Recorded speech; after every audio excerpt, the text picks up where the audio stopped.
Get ready, because today I'm in a great mood. I'm going to talk about 5 plot devices that I love seeing in stories. By the way, my name is Brandon McNulty. I'm the author of Bad Parts, also the author of Entry Wounds, and welcome to my writing channel. Last week I did a video on the worst plot devices out there, and these were ones that were lazy, they take away from a story, they waste the audience's time. And one of my subscribers suggested doing a video on the topic of the best plot devices, ones that are usually effective, they usually make stories better. And I thought we'd talk about that today. I'm going to go through 5 specific types of plot devices. I'm going to explain what they are, why they usually work, and I'm going to give you examples of each. But before we get into these, I want to give a quick refresher on what a plot device is. And it's a moment or event that impacts your character and moves the story in a new direction. For example, a medical diagnosis would be a plot device. The character learns that they only have a certain amount of time to live, and then they have to decide how they want to go about living the rest of their life. Other basic examples would include things like an invitation to a birthday party, or neighbors moving in across the street, receiving a gift, poisoning someone's food, and so on and so on. There are tons of possibilities for pushing the story forward, and today I want to share with you 5 plot devices that usually do a great job of either kicking off the story or raising the stakes along the way. The first plot device that I love is the unannounced visit.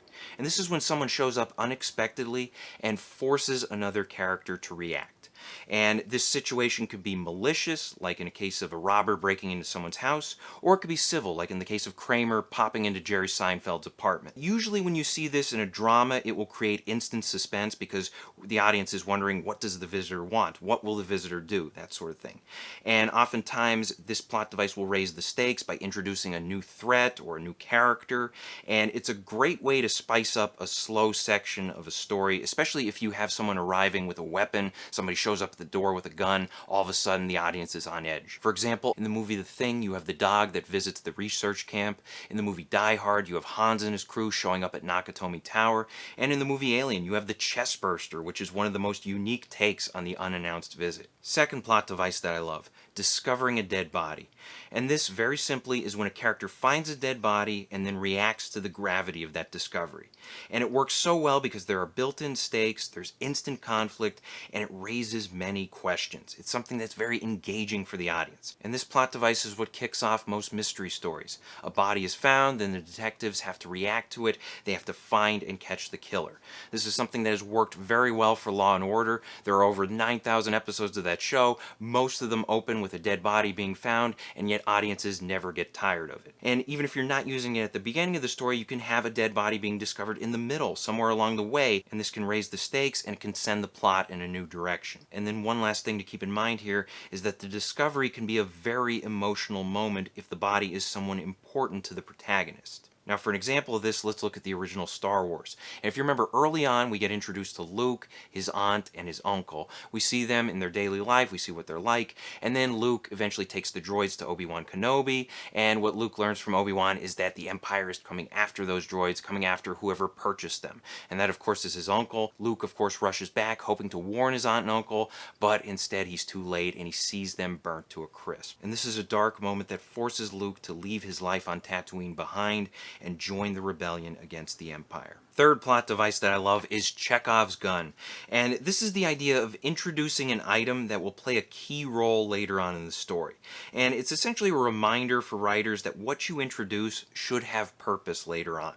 And it follows the basic principle of setup and payoff. You plant seeds that eventually come to fruition later on. Now, CHEKOV'S gun can be obvious, like in the case of John Wick when he's getting weapons and armor before he goes to battle against his enemies, or it can be something more subtle, like in the beginning of Die Hard when John McClane takes off his shoes, and then later on in the story, the fact that he's barefoot plays a major role when he has to run across broken glass to get to safety. Ideally, you want your audience to forget about the item in question so that when you do have that payoff later on, it's all the more surprising and impactful. A great example of this comes from the movie Aliens.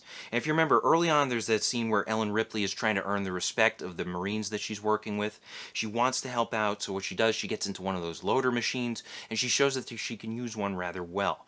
And then later on, at the very end of the story, she uses that same loader in order to battle the Xenomorph Queen. Fourth plot device that I love is the deal with the devil.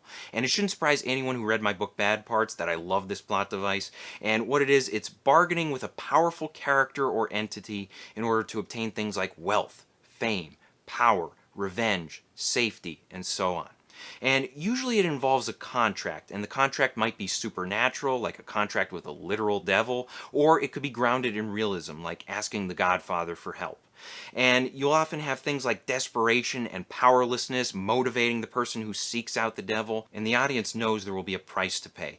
Usually the deal ends tragically, or the hero has to make a major sacrifice in order to undo the damage. Sometimes, however, the price may be refreshingly small in order to make the devil more likable. Great example of that would be in The Godfather, where early on the Undertaker asks the Godfather for help getting revenge on someone. The Godfather says, "Someday I will request a service of you," and then later on we see that that service is actually pretty wholesome. Now, if you want a story where these deals appear again and again, check out the 2018 movie Upgrade. This is a sci-fi horror movie about a guy named Gray and his wife who are brutally attacked by muggers. The wife ends up murdered, Gray ends up paralyzed. Then later on, he's approached by an inventor who offers to implant an AI chip into Gray's brain that'll allow him to control his body again.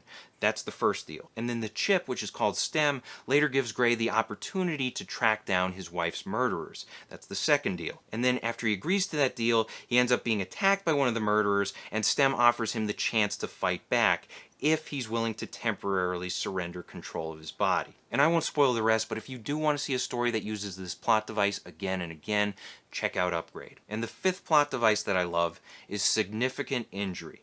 And this is physical damage that a character suffers that they can't simply ignore or tough out. It includes things like wounds, lost limbs, or even certain illnesses. And it might require the character to visit the hospital or seek medical help. It may provide the character with new obstacles or challenges, whether they be physical, mental, psychological, etc.